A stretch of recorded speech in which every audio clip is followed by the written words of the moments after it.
आज कोई press conference नहीं है। हमने अपने मीडिया दफ्तर का इनॉग्रेशन किया, उसके बाद मैं अपने साथियों से यहाँ मिलने आया हूँ। लगातार 7-8 दिन पीर पंजाल के दौरे के बाद मैं अपने यहाँ जो जम्मू शहर के मेरे साथी हैं उनके साथ 5-7 मिनट गुजारने आया हूँ, और कोई मकसद नहीं था। जहाँ तक कश्मीर की टारगेटेड किलिंग्स की आपने बात की, बड़ा अफसोस होता है। अफसोस इसलिए कि बेगुनाह लोग जो है इस तरह लगातार एक के बाद एक मारे जा रहे हैं। और अगर आप देखें तो माइनॉरिटीज़ की किलिंग्स हो रही हैं, पुलिस में जो काम करने वाले हैं उनकी किलिंग्स हो रही हैं, सिविलियंस जो हैं चाहे क्रॉस फायर में या टारगेटेड किलिंग्स के ज़रिए उनकी मौत हो रही है। हमें तो कहा गया था 2-2.5 साल पहले कि कश्मीर, खासकर कश्मीर की तमाम परेशानियों की वजह जो है वो 370 है, और 370 के हटते ही हालात ठीक हो जाएंगे। हमें ये कहा गया था कि 370 ही वजह है कि कश्मीर में कुछ लोग जो है अलाइदगी सोच रखने वाले हैं, और अगर ये हट गया, दफा हट गया, तो ना यहाँ बंदूक रहेगी, ना अलाइदगी सोच रखने वाले लोग जो हैं वो सोच रखेंगे। आज 2.5 साल हो गए, हालात में बेहतरी कहाँ आई? जो मतलब टारगेटेड किलिंग्स का सिलसिला रुक ही गया था। मुझे नहीं याद है कि इससे पहले टारगेटेड किलिंग्स का सिलसिला कब हुआ होगा, लेकिन आज कहीं पे भी कश्मीर में लोग अपने आप को सुरक्षित नहीं महसूस करते। उन इलाकों से जहां से मिलिटेंसी का हमने सफाया किया था, खासकर श्रीनगर के आसपास के इलाकों का, कुछ नॉर्थ कश्मीर का, उन इलाकों में दोबारा से अब मिलिटेंसी देखने को मिल रही है। अब तो श्रीनगर में अप टाउन में लोग अपने आप को सुरक्षित नहीं महसूस करते, तो बाकी जगहों की बात ही नहीं। तो जाहिर सी बात है कि हुकूमत के करने में और कहने में काफ़ी फ़र्क रहा है, और हालात जो हैं वो दिन ब दिन और ज़्यादा ख़राब होते नज़र आ रहे हैं। उमर साहब, क्या वाकई में कश्मीर फाइल्स मूवी बनने के बाद जो है वो इस प्रकार की घटनाएं ज़्यादा नहीं ना, कश्मीर फाइल से पहले भी ये घटनाएं हुई हैं। मैं ये नहीं कह सकता हूँ कि मूवी के बाद ये घटनाएं जो हैं ये शुरू हुई। टारगेटेड किलिंग्स का सिलसिला तो है मूवी से पहले हुई। अगर आप देखें जो चाहे वो हमारे बिंद्रू जी थे जो केमिस्ट की दुकान पे मारे गए, या हमारे ये ढाबा जो है कृष्णा ढाबा बर्नहॉल के पास, उनके जो मालिक हैं उनकी किलिंग, उन पे ऊपर जो टारगेटेड हमला हुआ तो वो पिक्चर से पहले हुआ। तो ये कहना कि इन किलिंग्स का सिलसिला मूवी के बाद शुरू हुआ, ये गलत है। लेकिन मूवी ने माहौल बनाने में कोई रोल अदा नहीं किया। कुछ लोग जो हैं माहौल बना सकते हैं, कुछ लोग माहौल बिगाड़ सकते हैं। इस फिल्म ने माहौल बनाने में कोई रोल अदा नहीं किया। रोल मतलब कितना माहौल बिगाड़ा है वो फैसला आपको खुद करना होगा।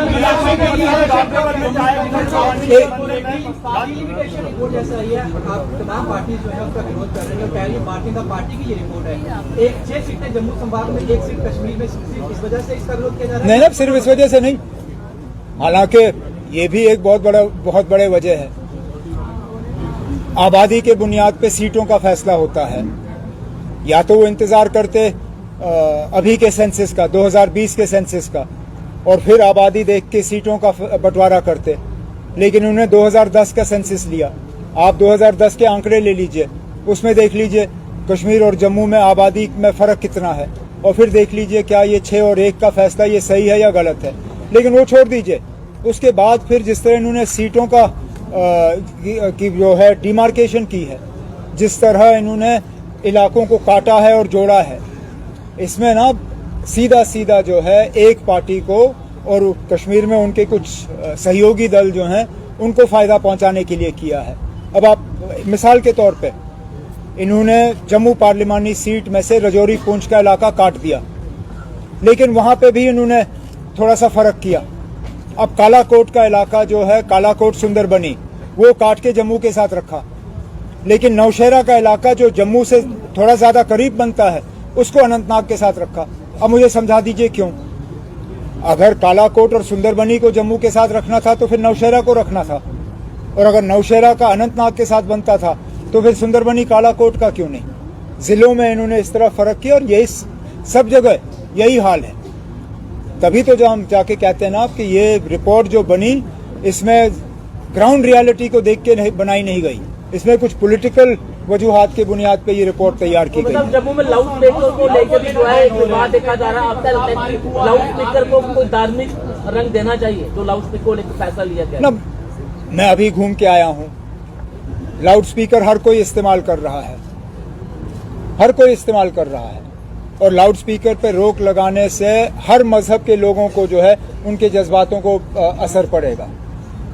मैं तो ये कहता हूँ ना आपके कोई बीच का रास्ता अपना लीजिए, कोई वक्त मुकर्रर कर लीजिए जहाँ पे लाउड स्पीकर का इस्तेमाल जो है वो सही हो।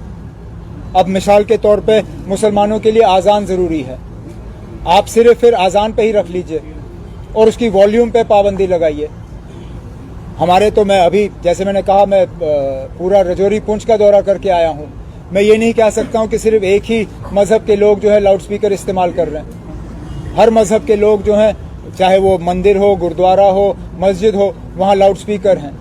तो अगर लाउड स्पीकर पर बैन लगा तो जाहिर सी बात है हर मजहब के लोगों के जज्बात पे जो है उसका असर पड़ेगा। तो कोई ना कोई बीच का रास्ता निकाले। अगर बैन के बजाय आप लोगों को बुलाइए, उनसे मशवरा करिए और कोई इस तरह का रास्ता निकाल लीजिए जिससे कि लोगों को परेशानी भी ना हो और लोगों के जज्बात के साथ खिलवाड़ भी ना हो। एक सवाल ये कि आपको लगता है कि गवर्नमेंट ऑफ इंडिया या इलेक्शन कमीशन यहाँ असेंबली इलेक्शन करवा सकता है इन हालात में, क्योंकि कुछ चीज़ें हो रही हैं जैसे टारगेटेड किलिंग्स हो रही है, उसका बहाना भी ले सकते हैं? क्या आपको लगता है कि इलेक्शन जल्दी हो सकता है? क्यों नहीं हो सकते इलेक्शन? क्या या तो फिर हुकूमत ये कहे, मुझे कोई एतराज नहीं है, गवर्नमेंट ये कहे कि आज जम्मू कश्मीर में 96 से ज्यादा बदतर हालत है। अगर वो ये मानने के लिए तैयार हैं तो फिर मुझे कोई एतराज नहीं है ना, वो ना करें इलेक्शन, क्योंकि इससे पहले भी 90 और 96 के बीच में इलेक्शन नहीं करा सके, ना वो असेंबली के करा सके ना वो पार्लियामेंट के करा सके। अगर आज हालात का बहाना बनता है तो फिर सीधा सीधा वो ये बात तस्लीम कर रहे हैं कि आज जम्मू कश्मीर में 96 से ज्यादा बदतर हालत है। अगर वो ये मानने के लिए तैयार है मुझे कोई एतराज नहीं है। आपका दूसरा सवाल, उमर साहब, वाराणसी का जो इशू बना है, वाराणसी में जो मंदिर का इशू बना है, तो आपको लगता है कि इस मंदिर मस्जिद के अराउंड ही, क्योंकि अनएम्प्लॉयमेंट है, बेरोजगारी, बाकी चीजें, प्राइस का है, क्या आपको लगता है कि एक डाइवर्ट करने की कोशिश की जा रही है? वो तो जाहिर सी बात है।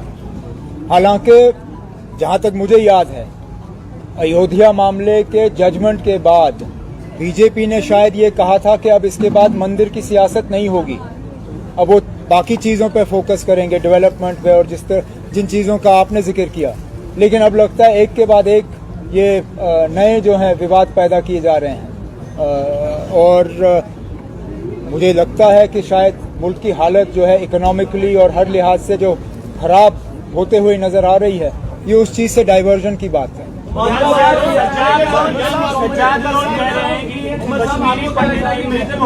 आपका तो हो गया। गांदरबल में कायम खीर भवानी की मंदिर में जो पानी है उसका रंग लाल हुआ, कश्मीरी पंडितों का ये कहना है कि ये संकेत जो कुछ सही नहीं है, क्या कहेंगे? मैं नहीं कह सकता हूँ कुछ ना, मैं नहीं जानता हूँ, वो बेहतर जानते हैं कि ना इस पानी के रंग का हालात पे क्या असर पड़ेगा, वो आपको उनसे पूछना पड़ेगा। नहीं क्या 125 फ्लाइटें डेली जा रही है कश्मीर में, और नहीं, अब 125 फ्लाइटों की तो कोई ताकत है नहीं एयरपोर्ट में। स्टोन पेल्टिंग तो चलिए ना, बीच बीच में स्टोन पेल्टिंग तो हम लोगों ने भी बंद करा दी थी, लेकिन हालात अगर उनको इन हालात में नॉर्मल सी नजर आ रही है जहां सरकारी मुलाजिम अपने दफ्तर में टेबल के पीछे बैठे गोलियों का शिकार हो या पुलिस का जवान घर बैठे बैठे गोलियों का शिकार हो या इसी तरह और जो टारगेटेड किलिंग्स हुई हैं, अगर ये नॉर्मल सी का एक उनको नया रूप नजर आ रहा है तो मैं इसमें कुछ कह नहीं सकता। लेकिन अब मैं इतना जरूर कहूंगा कि फ्लाइट्स और टूरिज्म जो है वो नॉर्मल सी नहीं है। नॉर्मल सी ये है कि खौफ ना रहे, डर ना रहे, कश्मीरी हमारे पंडित जो हैं वहां से भागे ना, वो तो सब नौकरी छोड़ के भागने के लिए तैयार हैं। क्या ये नॉर्मल सी है? मजबूरन इंसाफ हासिल करने के लिए वो पीएचईडी के लीडरों से मिले, पीएचईडी के लीडर फिर गवर्नर साहब के पास गए, कि किसी तरह ये जो कश्मीरी पंडितों का दोबारा कश्मीर छोड़ के भागने का प्रोग्राम बन रहा है, इस पे रोक लगे। ये नॉर्मल सी नहीं है ना। अब आप